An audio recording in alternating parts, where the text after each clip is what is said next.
Bom, com Débora Volpe, da Secretaria de Desenvolvimento Regional, ela é jornalista e ela vai relatar para nós a primeira experiência dela no sentido de articular um trabalho jornalístico e ao mesmo tempo trata-se de uma literatura nova que traz justamente elementos associados à força do trabalho feminino rural agregado à cultura da banana.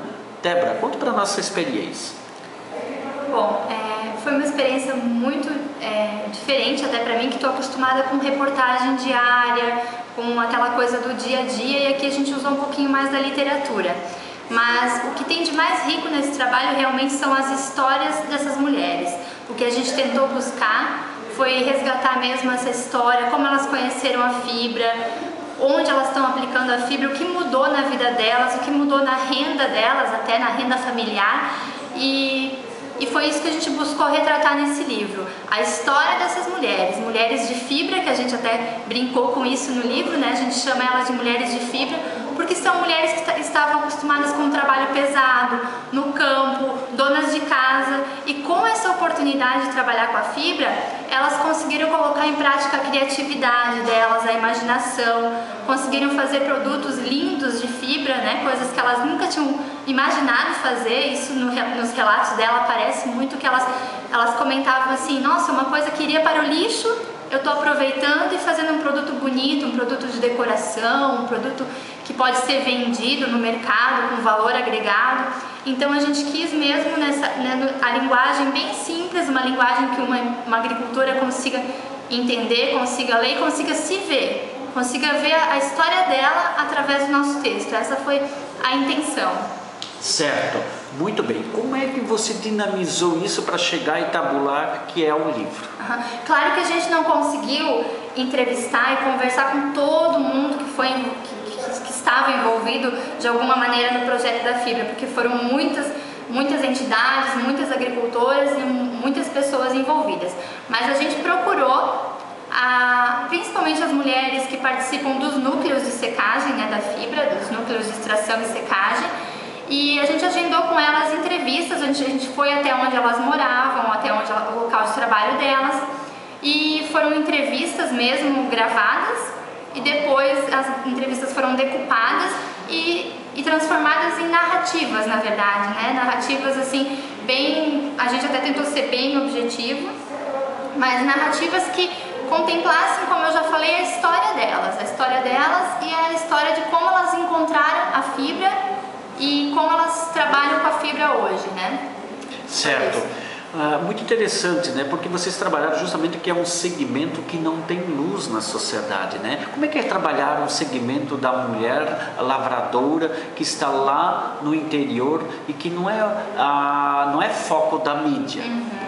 A gente percebeu muito nelas isso, assim, como a Isaura comentou, a autoestima delas em estarem mostrando o trabalho delas, mostrando as conquistas delas, mostrando as criações que elas mesmas tiveram, e a gente percebeu isso, pessoas muito lisonjeadas em estarem contando as suas histórias, pessoas que realmente às vezes ninguém para ouvir, ninguém para olhar, pessoas que estão lá no campo, que sempre se dedicaram à bananicultura, que é uma economia tão importante para a nossa região, que é uma atividade tão significativa para toda a nossa região. E elas se sentiram, eu acho que, ouvidas, elas se sentiram importantes, elas se sentiram reconhecidas pelo trabalho que elas fizeram, que realmente é um trabalho empreendedor, porque para uma mulher, como eu já falei, acostumada com um trabalho pesado, com o trabalho de dona de casa, cuidando dos filhos, da família, de repente se dedicar a uma atividade totalmente nova, de repente ter que criar peças de artesanato, de decoração, coisas que para elas era um universo totalmente novo, buscar curso, buscar capacitação, buscar conhecimento. Então realmente acredito que elas se sentiram muito reconhecidas pelo trabalho delas. Certo. Vocês acabam de deixar um trabalho assim significativo, né? Qual a perspectiva de consumo desse livro? Para quem é direcionado esse material didático, pedagógico? Eu queria que você até nos mostrasse. Sim, o livro ele é bem dinâmico, ele tem muitas ilustrações, muitas figuras. Ele quer mesmo assim mostrar valorizar, né, o trabalho dessas pessoas, e sempre que a gente discutiu esse projeto, a gente sempre se preocupou muito com duas coisas. A primeira, resgatar o que já foi feito, contar a história, contar o que foi feito até agora, mostrar o envolvimento das entidades, das universidades, do próprio governo do estado, das EPAGs. A gente quis registrar tudo que foi feito, todo esse movimento que foi feito para que o projeto da fibra acontecesse na nossa região.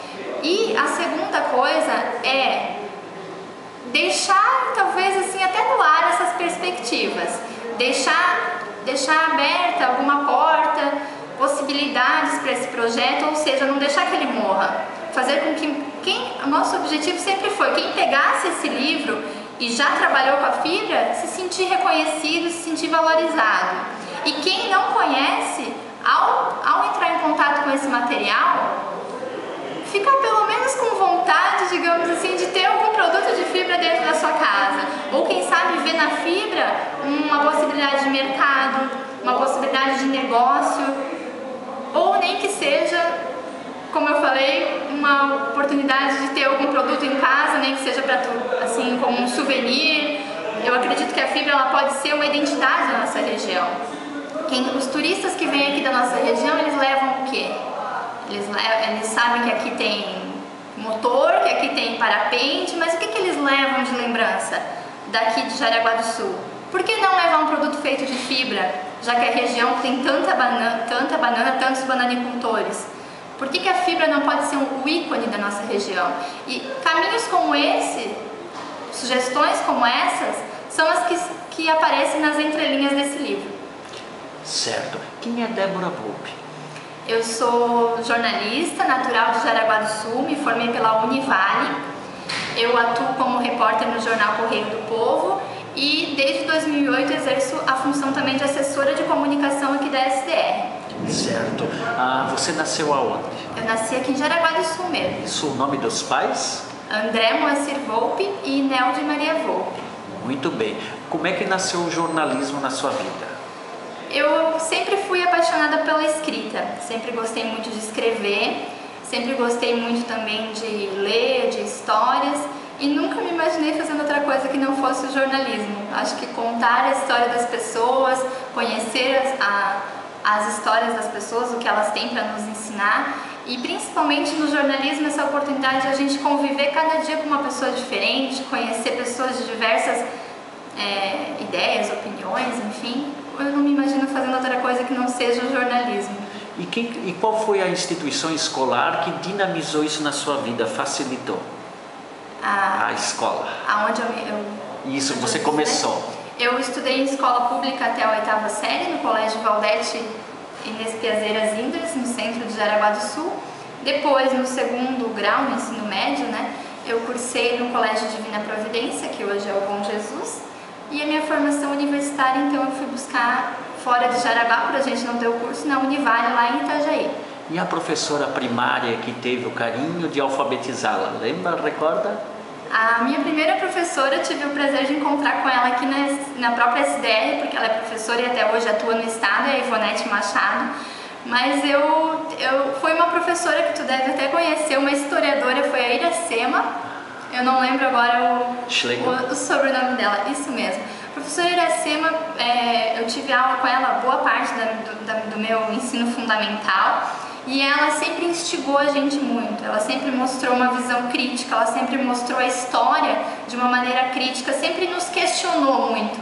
E eu acho que esses questionamentos que começaram nessa época, além da minha paixão, claro, pela escrita, por gostar de texto, de redação, mas eu acho que essas inquietações que a professora Iracema me passou no ensino fundamental começaram a me despertar para o jornalismo, porque a gente está sempre também buscando questionamentos, opiniões e levantando debates. Eu acredito que se eu sou jornalista, acho que um pouquinho eu devo a ela, por eu ter escolhido essa profissão. Certo. Qual a diferença de trabalhar para o jornalismo do Correio do Povo, um jornalismo quase centenário, e trabalhar na Secretaria de Desenvolvimento que você atende ao regionalismo, às políticas públicas do Estado?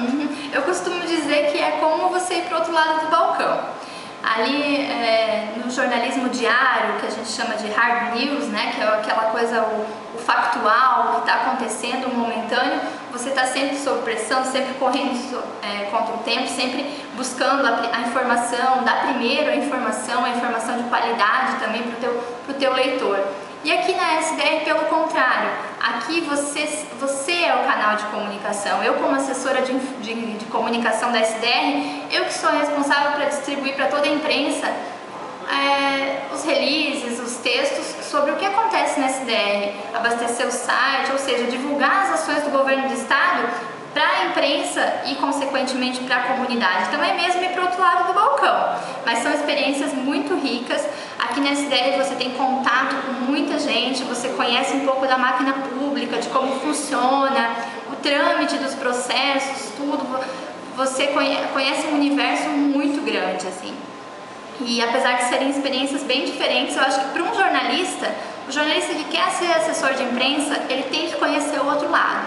Ele tem que saber como é o dia a dia de uma redação, ele tem que saber como vive um repórter de rádio, um repórter de TV, o que ele busca, quais são as necessidades dele.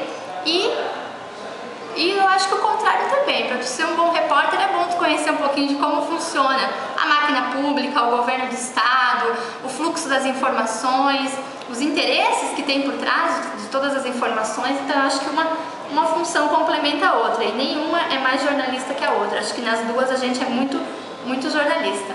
Certo, né? Você que é uma pessoa que fomenta a comunicação, né? E agora você trouxe para a sociedade, junto com a sua equipe de trabalho, este livro. Você está diariamente no jornalismo, né? O que você diria para essa nova geração que está numa sociedade de conhecimento, mas não é uma sociedade de sabedoria? O que é que nós vamos fazer para chegarmos a essa sociedade de sabedoria? Eu acho que hoje a comunicação é muito dinâmica, né? Eu acho que essa coisa da comunicação, desde que eu entrei na faculdade, a gente discutia, o jornal impresso vai acabar, ou a internet vai substituir o jornal impresso, o livro vai deixar de existir, nós vamos ler tudo pela internet. Eu acho que a comunicação é dinâmica, as informações, elas estão aí cada vez mais, a gente todo dia é bombardeado por informações. Mas o que a gente tem que se preocupar como jornalista, como leitor, como estudante, é com a qualidade. A qualidade daquilo que você lê, a qualidade daquilo que você busca e como aplicar tanta informação, aonde você vai usar tanta informação. E o jornalista tem esse desafio, ele tem que falar uma linguagem que qualquer pessoa entenda, ele tem que falar uma linguagem acessível, objetiva, clara. E é um desafio, eu diria, né? No meio de tantos meios de comunicação, tantas mídias aparecendo, tantas tecnologias, você ainda escrever um jornal atrativo, você ainda ter uma foto bacana na capa, uma foto que vai fazer com que as pessoas comprem aquele jornal. Porque como jornalista você está contando a história da tua cidade, da tua região todos os dias. E como contar essa história de uma maneira atrativa diante de tantas outras mídias, né, de tantos outros veículos. Então eu acho que o jornalista ele tem que sempre estar atualizado, ele tem que estar sempre buscando a melhor linguagem, a melhor forma de levar a informação para o seu público, seja ele qual for. Eu acho que dá para fazer jornalismo na internet, dá para fazer jornalismo na TV, dá para fazer jornalismo impresso, dá para fazer um bom jornalismo em qualquer um desses meios. Tá certo, então, muito obrigado. De nada. Obrigada a você.